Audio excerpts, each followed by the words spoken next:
DMI beraksi menyapa umat. Oke, Assalamualaikum warahmatullahi wabarakatuh. Salam. Alhamdulillahirabbil alamin wa bihi nasta'in ala umurid dunya waddin. Wassalatu wassalamu ala asyrafil anbiya'i wal mursalin sayyidina wa maulana Muhammadin wa ala alihi wa sahbihi ajma'in amma ba'd. Halo sobat DMI dimanapun berada, kembali lagi bersama saya Azmi Khairi di podcast DMI Tanah Bumbu. DMI beraksi menyapa umat. Oke, pada podcast kali ini kita kedatangan tamu spesial, yang mana beliau ini merupakan Ustadz Kondang. Mungkin Sobat DMI yang berdomisili di Tanah Bumbu sudah tidak asing lagi dengan beliau. Karena beliau ini sering kali kita dengar suaranya di berbagai saluran radio. Oke, dan tentunya kita akan ngobrol santai, namun juga berisi, dan pastinya akan membuka wawasan dan juga cakrawala kita, dan pastinya sangat bermanfaat. Mari kita sapa Sobat DMI, Ustadz Haji Abdurrahman At-Tarimi. Ustadz, Assalamualaikum. Waalaikumsalam warahmatullahi wabarakatuh. Gimana kabar antum, Ustadz? Alhamdulillah khair. Alhamdulillah.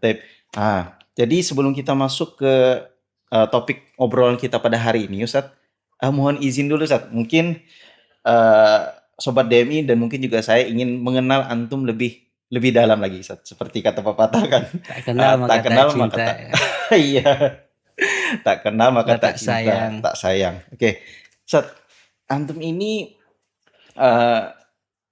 disebut atau dipanggil dengan nama Ustadz Haji Abdurrahman At-Tarimi. Nah, Oke, jadi At-Tarimi ini seperti sebuah kota di negara Arab sana, yaitu negara Yaman. Oke, mungkin boleh antum jelaskan apakah ini memang nama antum yang sebenarnya atau ini merupakan sebutan atau gelar yang disematkan masyarakat ke antum, Ustaz? ya. Naam tayyib. Ismi Abdurrahman. Saya punya nama sebenarnya Abdurrahman. Awal saya juga tidak tahu dinisbahkan At-Tarimi. Tapi mereka menyebut saya Ustadz Abdurrahman At-Tarimi itu dikarenakan satu, saya pernah belajar di kota Tarim. Masya Allah, luar biasa. Yaitu di Hadramaut. Yang kedua, ana buka majelis. Majelis itu dikasih nama, saya punya guru Habib Salim dengan majelis Sami Bitarim, namakan dengan nama Tarim. Sehingga nama majelis saya majelis Ta'lim Tarim. Masya Allah. Sehingga ketika ada undangan ataupun ketika orang dalam artian menyebut nama dalam suatu acara, saya juga kaget, langsung ada embel-embel ujungnya Ustadz Abdurrahman At-Tarimi. Masya Allah. Artinya Ustadz Abdurrahman yang ngajar di majelis Tarim gitu loh.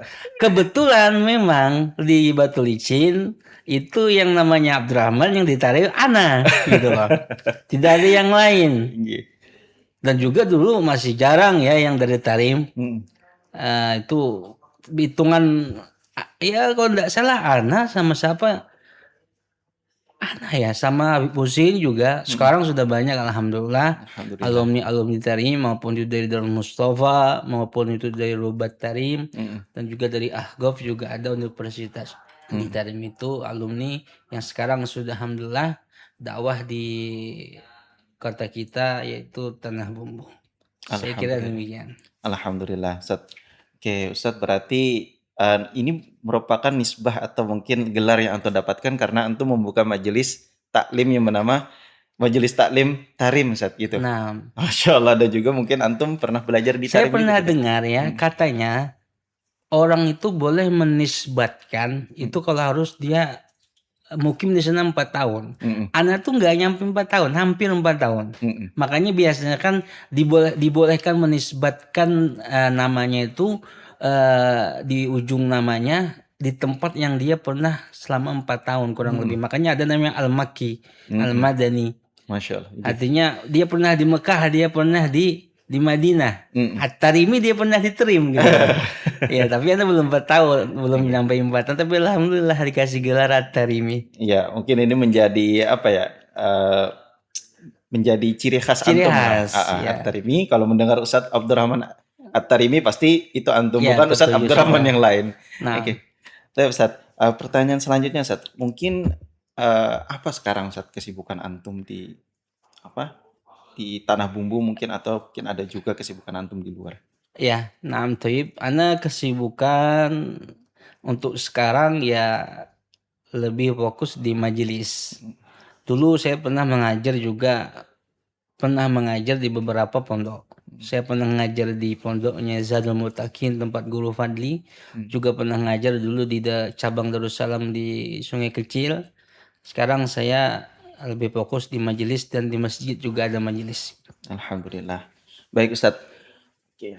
Mungkin saya ingin bertanya dulu saat ini terkait permasalahan yang sering dipermasalahkan mungkin oleh umat Islam, Ustadz. Nah, Sebenarnya hal ini sudah lumrah lah mungkin mm-mm. sudah diajarkan juga di dalam syariat bahwasanya masalah ini memang sudah diatur seperti itu.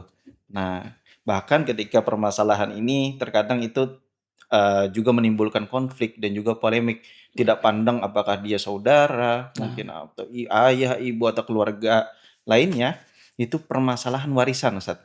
Masya Allah, Oke. na'am, tayyib. Jadi permasalahan warisan ini memang sering menjadi permasalahan, Ustaz ya. Nah, yang saya ingin tanyakan itu apa warisan menurut definisi syariat Islam atau menurut Islam itu, Ustaz? Nah, mahabat tayyib. Ya.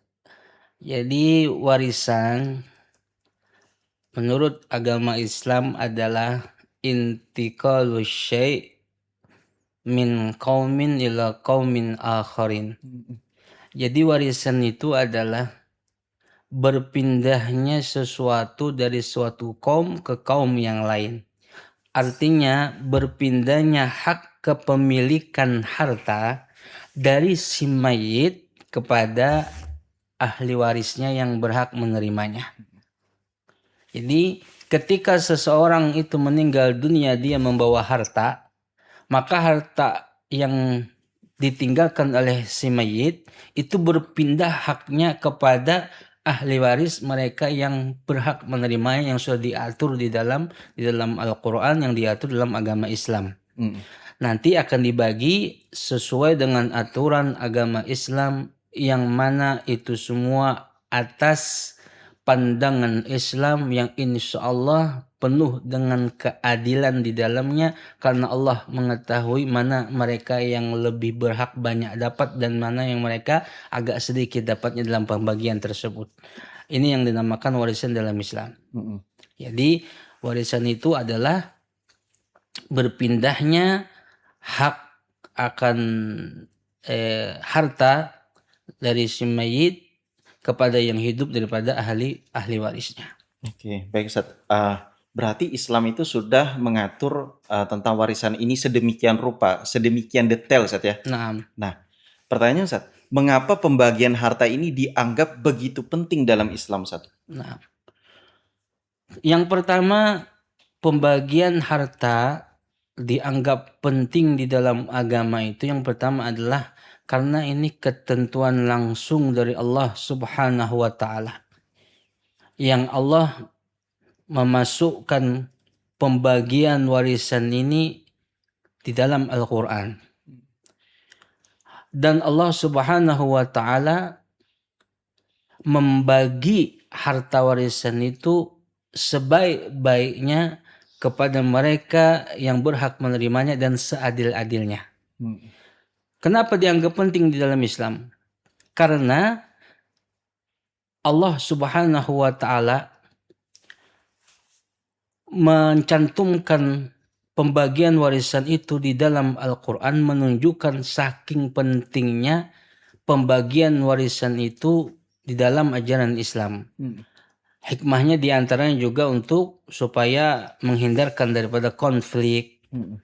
Karena kalau seandainya Allah, Islam tidak ikut serta di dalam pembagian warisan, maka saya kira satu sama lain ahli waris ini akan bertengkar ingin mendapatkan lebih banyak. Iya, benar Tetapi sekali. Al-Quran ikut serta, Allah Subhanahu wa ta'ala mengatur sedemikian rupa itu supaya dalam artian mereka ada patokannya. Al-Quran memberikan pembagian demikian. Kita sebagai muslim harus betul-betul mentaati apa yang ada di dalam Al-Quran. Sehingga terciptalah keadilan, keharmonisan di dalam pembagian warisan tersebut. Inilah kenapa warisan itu dianggap penting dalam agama.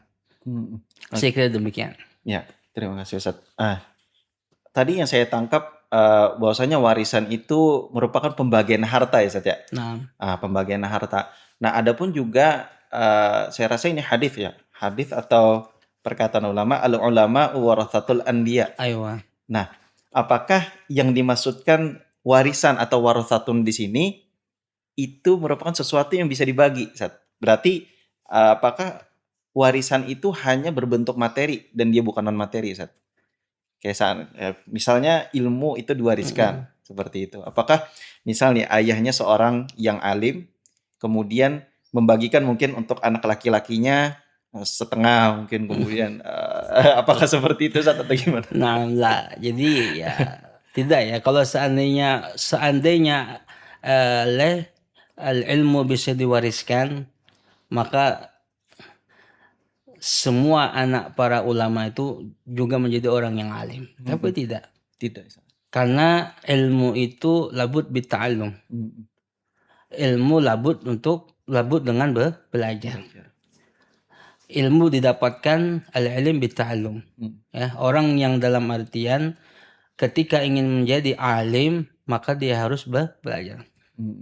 Tidak ada orang itu jadi pintar tanpa dia belajar. Jadi yang dinamakan bahwasanya al-ulama warathatul anbiya, ulama itu pewaris daripada nabi. Oke, seperti itu. Ya, makanya artinya apa? Orang yang dalam artian ulama itu adalah orang-orang yang dia mengikuti daripada apa yang dikerjakan oleh Nabi Muhammad sallallahu alaihi wasallam. Baik, Ustaz. Oke. Tadi saya mendengar kata adil, Ustaz. Nah, tentunya kan persepsi atau definisi adil ini menurut beberapa orang atau menurut setiap orang itu berbeda-beda, Ustaz. Sebelum kita masuk ke dalam definisi adil menurut Islam, Ustaz. Apa sih menurut antum definisi adil itu, Ustaz? Apakah sesuatu itu harus sama rata atau sesuai dengan porsinya, Ustaz? Iya. Di dalam Islam adalah yang makna adil itu sebagaimana yang kita lihat di dalam warisan. Arti adil itu adalah Allah Subhanahu wa taala mengatur pembagian warisan yang sesuai di dalam Al-Qur'an, maka ketentuan itu adalah seadil-adilnya Allah memberikan bagian masing-masing kepada ahli warisnya dengan pandangan-pandangan Islam, yang mana Islam melihat bahwasanya ketika ditentukan fulan dapat lebih banyak, fulan dapat lebih sedikit, pandangan Islam adalah yang lebih banyak itu karena dia lebih banyak tanggung jawabnya ketimbang yang lainnya. Nah, inilah yang dinamakan adil. Kalau seandainya satu sama lain, seandainya dipukul rata dapat sama, yang dapat warisan semua sama, sedangkan satu sama lain kewajibannya itu berbeda, maka bisa dikatakan ini tidak bisa dikatakan adil. Makanya beda dengan pandangan manusia dengan pandangan daripada Islam yang mengatur bahwasanya Islam lebih tahu bagaimana seseorang itu kewajiban satu sama lainnya berbeda sehingga diberikan aturan warisan itu seadil-adilnya. Walaupun adil itu kita lihat secara zahir kok sepertinya ada senggang nih. Iya. Kok sepertinya ini lebih banyak, ini lebih sedikit. Seakan-akan kan tidak adil. Tapi kalau kita balik ke dalam ajaran Islam, kita lihat oh ternyata betul. Ini adalah seadil-adilnya. Kenapa? Karena yang diberikan banyak itu dia juga banyak kewajiban yang harus dia keluarkan. Seperti itu. Berarti adil itu tidak harus sama rata gitu Ustaz ya? Tidak harus sama rata. Tidak harus sama rata, tetapi sesuai dengan mungkin ada beban tanggung jawabnya tadi Ustaz ya? Ya contoh ya, misal ada orang kawin lebih daripada satu. Iya. Yang Baik. satu punya anak 1, yang satu punya anak 3. Ya. Apakah istri ini harus kita bagi rata sama? Ya nggak bisa dong. Yang satu anaknya 3, Ya, punya yang satu namanya anaknya cuma 1. Otomatis kita beri adil itu adalah sesuai daripada jumlahnya. Kan begitu. Ya. Istri pertama anaknya 1, kita beri 1 juta. Istri yang satunya punya anak 3, kita beri 1 juta, 1 juta juga. Ya tidak dong. Kenapa? Karena dia lebih banyak yang untuk dinafkahi, yang diberikan. Ya, maka lebih banyak. Nah, walaupun secara zahir jumlahnya itu berbeda, tapi itulah seadil-adilnya, sesuai dengan kebutuhannya. Oke, baik Ustadz. Ustadz, warisan ini dia boleh dibagikan kepada siapa saja saat yang berhak mendapatkan warisan itu. Apakah mungkin mungkin katakanlah ada seorang tetangga mungkin karena dia sangat baik mungkin dengan dirinya, kemudian ketika dia meninggal lalu dia Tetangganya dapat, ya. Apakah tetangga ini dapat atau tidak, sedangkan keluarga dia yang menjadi yang sudah jelas harusnya lebih baik untuk mengurus dia itu malah tidak ada, Ustaz. Nah, bagaimana itu, Ustaz? Ya makanya dalam bab warisan ini ada namanya ilmu faraid, ya. Disitulah Islam mengatur siapa saja yang berhak menerima warisan. Jadi sebab daripada menerima warisan itu karena dia ada hubungan darah dan juga ada hubungan, ada ikatan nikah yang mereka dapat daripada warisan itu. Nanti saya sebutkan. Jadi kalau tetangga itu nggak masuk. Oh, tetangga tidak masuk walaupun Tetangga dia nggak baik masuk. sekali, Ustaz. Walaupun dia tetangga dekat ini tidak. Kenapa? Karena dia tidak ada hubungan darah dan juga tidak ada hubungan ikatan nikah. Nah, jadi disebutkan dalam kitab, ya, al-warithuna minar rijal. Saya sebutkan dulu, mereka yang menerima waris, ahli waris dari golongan laki-laki itu 15. Ada 15 orang. 15 orang. Ya. Maksudnya apa? Jadi saya sebutkan mereka yang berhak menerima warisan itu adalah ada yang kaum laki-laki dan kaum perempuan. Nah, al-warithuna minar rijal, mereka yang menerima waris dari golongan laki-laki itu 15 orang laki-laki. Tapi maksudnya adalah mereka ini masuk kategori potensi untuk dapat daripada warisan. Masuk daftar dia, tapi belum tentu dapat. Kenapa? Nanti di dalam faraid ada namanya nanti hajib wa mahjub. Artinya apa? Oh, ini memang dia masuk daftar, termasuk orang yang bisa menerima, tapi dia terhijabkan dengan si hajib. Dia terputus, tidak bisa dapat gara-gara ada ahli waris yang lebih dekat ini. Oh iya. Nanti kita bahas. Tapi yang potensi mereka menerima warisan daripada laki-laki itu al-warisuna min rijal itu 15. 15. Kita sebutkan. Yang pertama adalah al-ibn. Anak laki-laki daripada si mayit. Dapat dia. Dapat berarti. Artinya termasuk orang yang masuk kategori dapat warisan. Tapi nanti dapat tidaknya diatur dalam ilmu faraid, ya. Tapi dia masuk daftar potensi. Al-ibn, anak laki-laki. Kemudian ibnul ibn, berarti cucu. Anak daripada anak. Nah, kemudian al-ab, ayah. Wa abuhu atau jad, kakek. Sudah 4.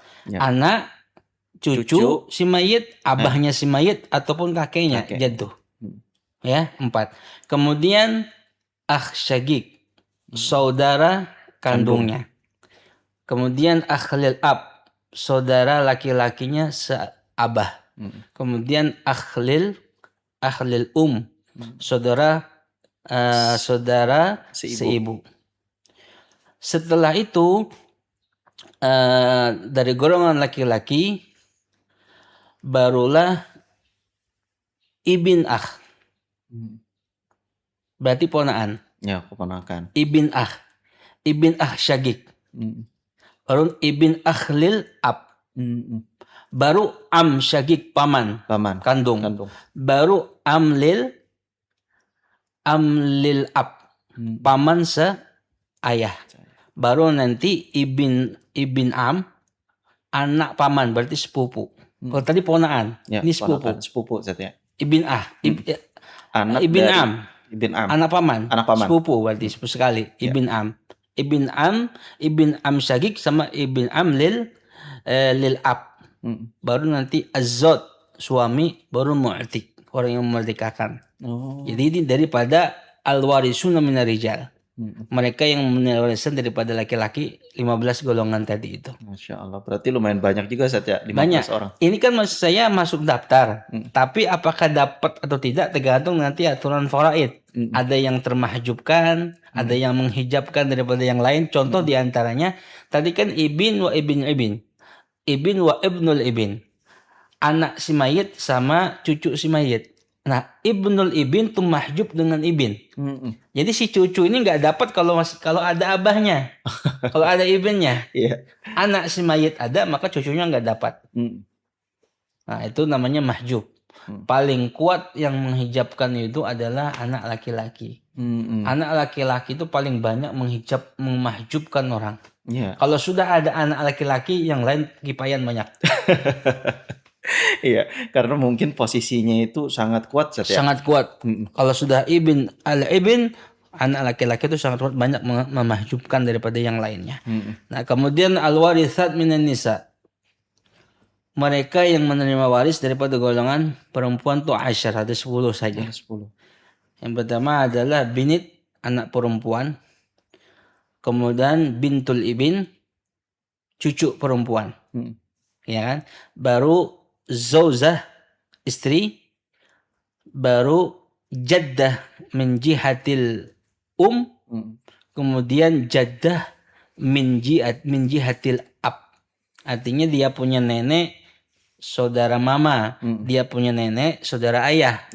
Ya kan, jaddah semua nih. Ya, jaddah tapi semua. dari segi ama ini. Kemudian ukhud syagik, saudara perempuan yang kandung sama ukhud lil ab. Saudara seabah. Ya. Kemudian ukhud lil saudara perempuan si ibu. Baru az-zauzah, istri, baru mu'tikah, perempuan. Artinya mu'tikah ini orang yang mereka yang memerdekakan budak. Itu ada pembahasannya nanti. Ada jadi 10. Jadi inilah 10 orang daripada perempuan yang dia menerima zakat. Ya, Al-warithuna minar rijal, al-warithat minan nisa. Ada 10. Berarti kalau kita totalkan ini ada 25 orang Ustaz ya. 25 orang. Ya, 25 potensi bagian yang menerima warisan. Tapi kan nanti mereka ini hal keadaannya bisa dapat, tapi bisa nanti terhijabkan dengan yang lainnya. Benar sekali. Dia bisa dapat kalau nanti yang menghijabkan itu nggak ada, sudah meninggal, maka dia ada potensi dapat. Gitu.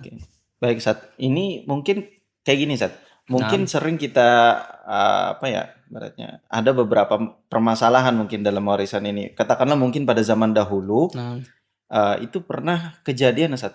Karena mungkin si anak ini ingin mengambil harta warisan orang tuanya, maka orang tuanya ini katakanlah kutil Ustaz.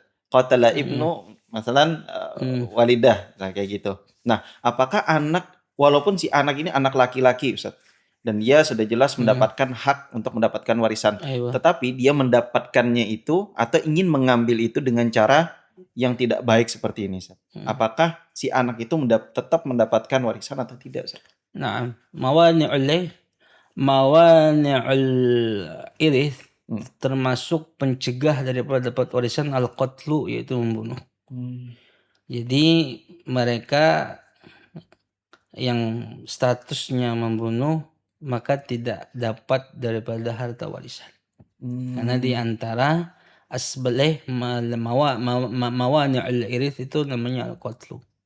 Jadi apabila dia statusnya membunuh, maka sebagaimana dicontoh tadi, supaya dia dapat harta, dia racuni orang tuanya. Iya, ini sering terjadi Ustaz ya. Apakah dia dalam Islam anaknya nggak dapat warisan? Oh, berarti tidak tercegah dapat. Dia. Tercegah daripada walaupun dia al-qatl. Walaupun dia masuk ke dalam orang yang berhak mendapatkan itu Ustaz ya. Nah, seperti itu. Oke, Ustaz. Ini juga menjadi pertanyaan juga Ustaz. eh, bagaimana pembagian untuk anak angkat, Ustaz.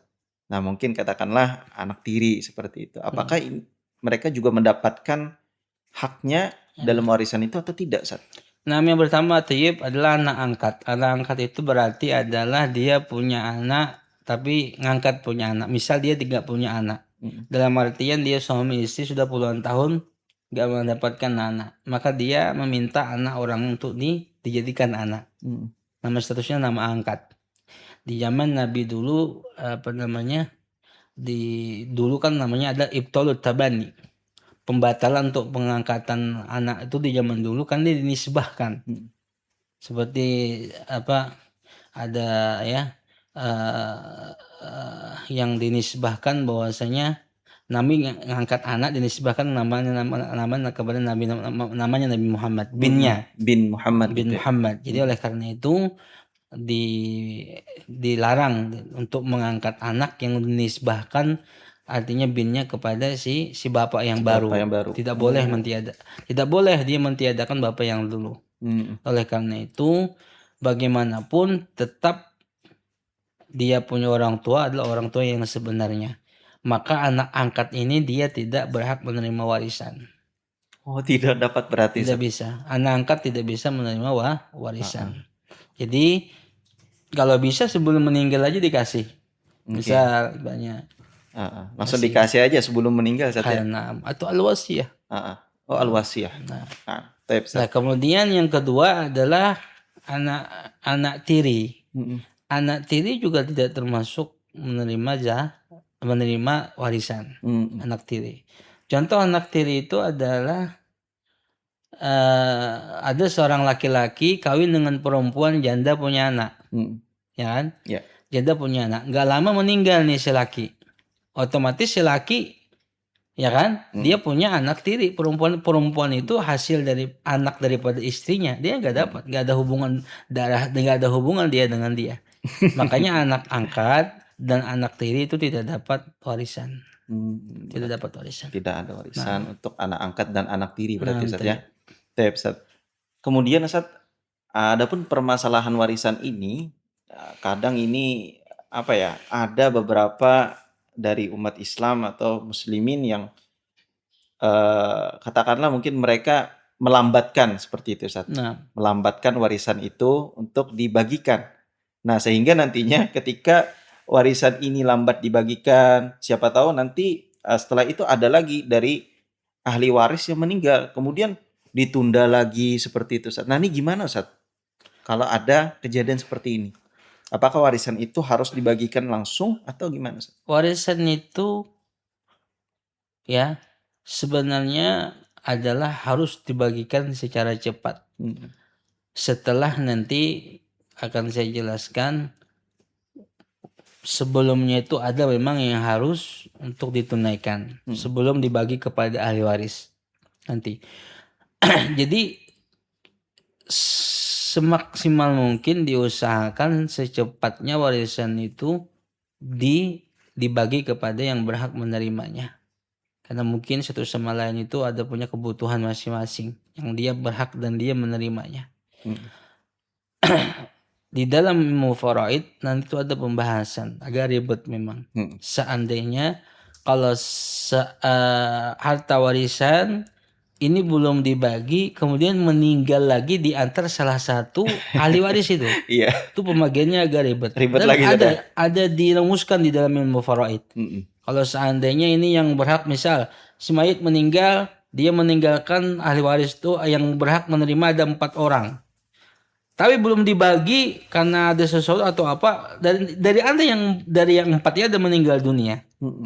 Nah, maka bagaimana pembagiannya nanti ada bahas dalam ilmu faraid itu. Berarti bagusnya warisan itu langsung dibagikan aja Ustaz ya? Warisan itu harus dibagikan langsung. Tapi perlu diketahui warisan itu kalau di dalam kitab namanya termasuk daripada at-tarikah. At-tarikah itu ma khallafahul mayyit min mal. Ma khallafahul mayyit min mal. Sesuatu yang ditinggalkan mayit daripada harta. Ya. Tetapi at-tarikah itu peninggalan si mayit, harta itu dia mempunyai khamsatu hukuk. Dia mempunyai 5 hak. Artinya apa? Harta yang ditinggalkan oleh si mayit itu wajib ditunaikan 5 haknya. Yang pertama adalah al-haq al-muta'alliq bi'ainit tarikah kazakah. Hak yang berkaitan dengan ainit tarikah, hak yang berkaitan dengan benda peninggalannya tadi, seperti zakat. Apa contohnya? Si mayit dia meninggalkan harta, minta maaf, apa hartanya? Misal emas batangan. Emas batangan wajib zakat gak? Wajib. Wajib. Emas batangan termasuk wajib zakat kalau sampai nisab dan haulnya. Iya. Dia punya emas batangan si mayit ini. Sebelum dia meninggal dunia sudah sampai haul nisabnya, wajib dikeluarkan. Tapi dia belum mengeluarkan dan dia meninggal dunia.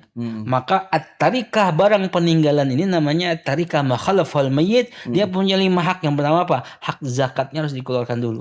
Sebelum dibagi kepada ahli waris. Banyak orang tidak tahu. Oke. Tapi kalau seandainya hartanya itu harta yang wajib, harta yang di situ ada zakatnya. Tidak semua harta ada zakat. Tidak semua. Mayit meninggalkan rumah nggak dizakati. Hakada. Artinya kalau seandainya dia meninggalkan at-tarikah makhalafal mayit ini berupa harta yang ada zakatnya, maka harus dia tunaikan 5 hak. Hak pertamanya adalah sebelum dibagi kepada ahli waris, yang pertama tunaikan daripada hak zakatnya bi'aini tarikah tadi. Al-haq al-muta'alliq bi'aini tarikah kazakah. Baik. Contoh apa lagi? Ini si mayit punya ternak. Onta, sapi atau kambing. Sampai nisab. Belum lagi dikeluarkan meninggal dunia. Banyak tuh kambing-kambingnya. Berarti wajib apa? Sebelum dibagi ini kambing, dia keluarkan dulu zakatnya. Ini yang banyak orang banyak ini yang Kejadian tidak tahu. Ustaz ya. Iya dong. Mungkin dia nggak paham, nggak tahu. Atau warisan ini langsung dibagi aja, tidak tahu dia mengeluarkan zakatnya apa ini.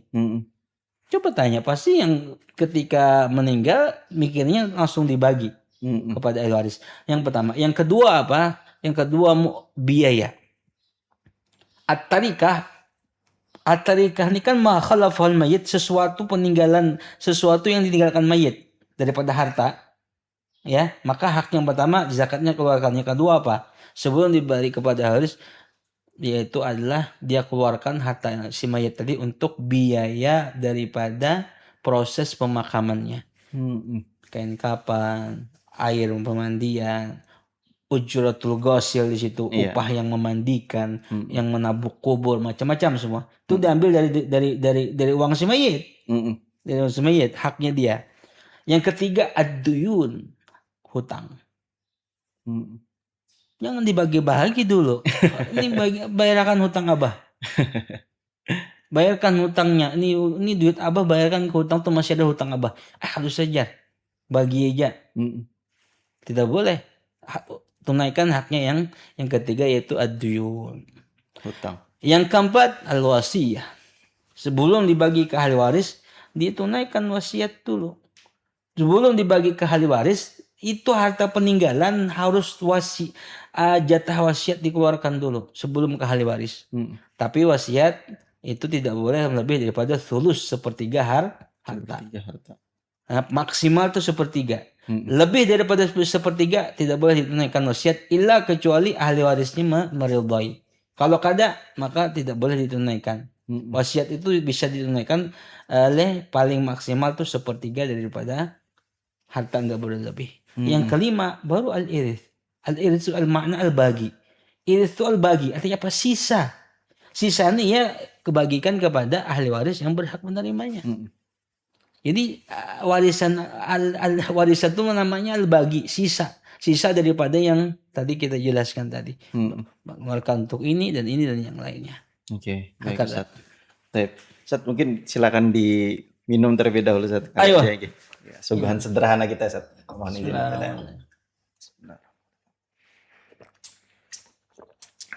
Alhamdulillah. Bentuknya seperti kopi tapi rasanya teh. Syai Arab Ustaz. Insyaallah. Nah, Baik, Ustaz. nah, Oke, istamir. kita lanjut lagi, Ustaz. Nah, Oke, baik. Ustaz, gimana kalau seandainya ini kan banyak mungkin persepsi dari umat Islam ya, apa umat Muslim ini, umat Islam yang mungkin persepsinya itu negatif perihal warisan ini, Ustaz. Karena hmm, mungkin tadi pembagiannya bisa dikatakan tidak rata, Ustaz. Seperti itu. Nah, nah, gimana hukumnya, Ustaz? Bagaimana hukumnya kalau harta warisan itu dibagikan secara rata? Dengan kata lain, berarti tidak menerapkan syariat Islam, Ustaz. nah, Gimana? nanti namanya adalah suluh perdamaian. Hmm. Jadi apabila sepakat daripada seluruh ahli waris untuk bagi rata. Hmm. Syarat pertama adalah semua sepakat. Satu nggak sepakat nggak boleh. Hmm. Yang berhak menerima di situ mungkin secara poret ada 4 orang, 5 orang. Yang pertama sepakat dulu. Sepakat kada dibagi rata. Hmm. Yang kedua, maka kata ulama harus dia tahu jatah masing-masing yang sebenarnya secara faraid dulu. Hmm. Karena keikhlasan itu tidak mungkin betul-betul ikhlas kalau seandainya dia tidak tahu berapa nominal jumlah itu. Hmm. Yang pernah saya contohkan bahasanya antum sama ana ikut acara, ana ceramah. Orang ngasih ujrohnya ke antum. Iya. Antum ngomong, Ustaz, ini ada ujroh dari si penyumbang. Buat ana aja ya Ustaz ya, kata antum. Ana bilang, ya sudah nggak apa buat kamu. Anda bilang begitu kan? Anda Iya. nggak tahu jumlahnya berapa. Ah, ah. Lambat waktu Anda ketemu dengan si penyumbang. Saat kemarin saya kasih ke apa teman antum itu Ah, ah. anunya ujrohnya 20 juta saat. Hah? Saya bilang. Hah? Akhirnya apa?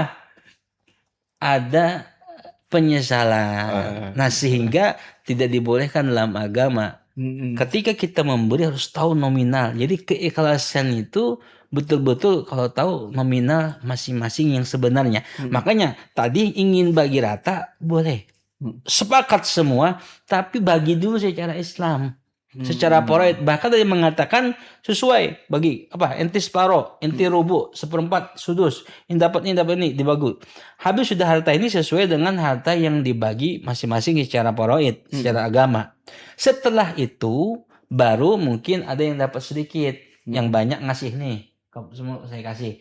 Nah, sehingga menjadi sama rata semuanya. Dengan itu. Ada yang mengatakan dibagi dulu berapa jumlahnya, bahkan yang lebih kuat lagi harus dibagi menerima semua dulu jatah masing-masing. Ini dapat separuh, dapat ini sudah terima dulu. Adzakar mithlu hadil unthain. Laki-laki dapat 2 bagian dari perempuan, terima dulu. Tapi nanti kada melihat dia agak sedikit, kita kasihkan hak kita. Hak kada. Nah, jadi harus ada kesepakatan daripada semuanya. Oke, berarti nggak boleh langsung serta-merta kita Iya, bagi aja langsung nggak bisa. ini gitu, nggak bisa. Oke. Ya, itu sebenarnya nanti pasti ada penyesalan. Pasti ada penyesalan. Kalau banyak juga bahari itu banyak aku pada padanya.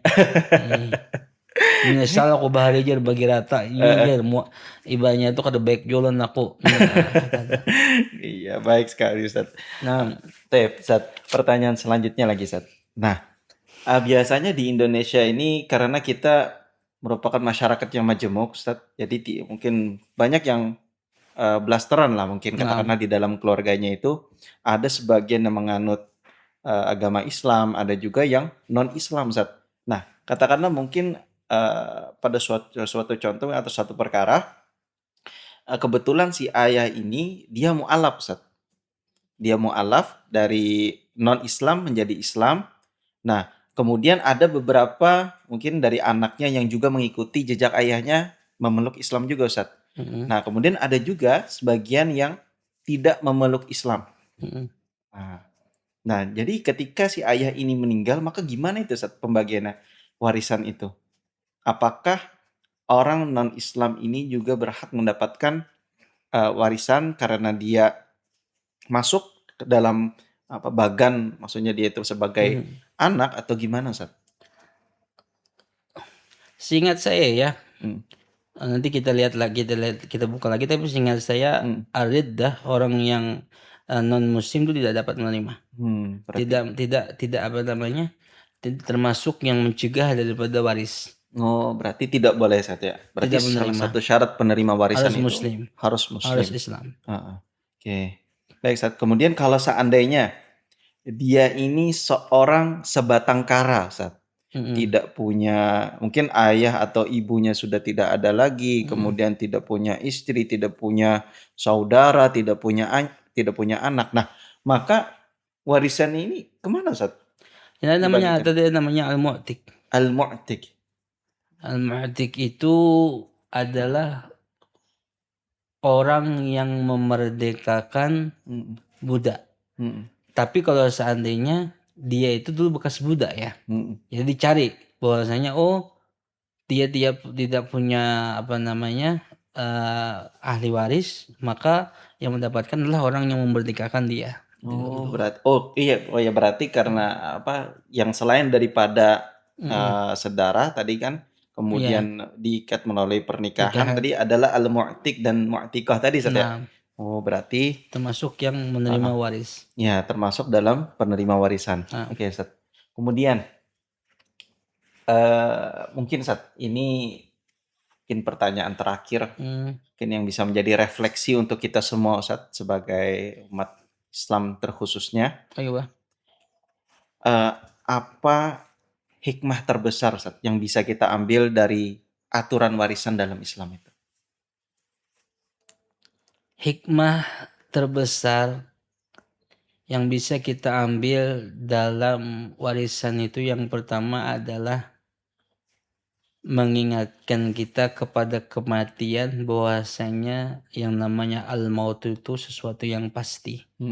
Kenapa demikian? Kok begitu Pak Ustadz? Hikmah yang bisa diambil dalam warisan kok mengingat kematian? Karena warisan itu dibagi kalau ada orang yang meninggal. Benar sekali. Betul enggak? Benar. Warisan itu kan kita ini artinya membagikan warisan seseorang. Nah, hikmah yang kita ambil adalah bahwasanya yang pertama adalah mengingatkan kita kepada kematian.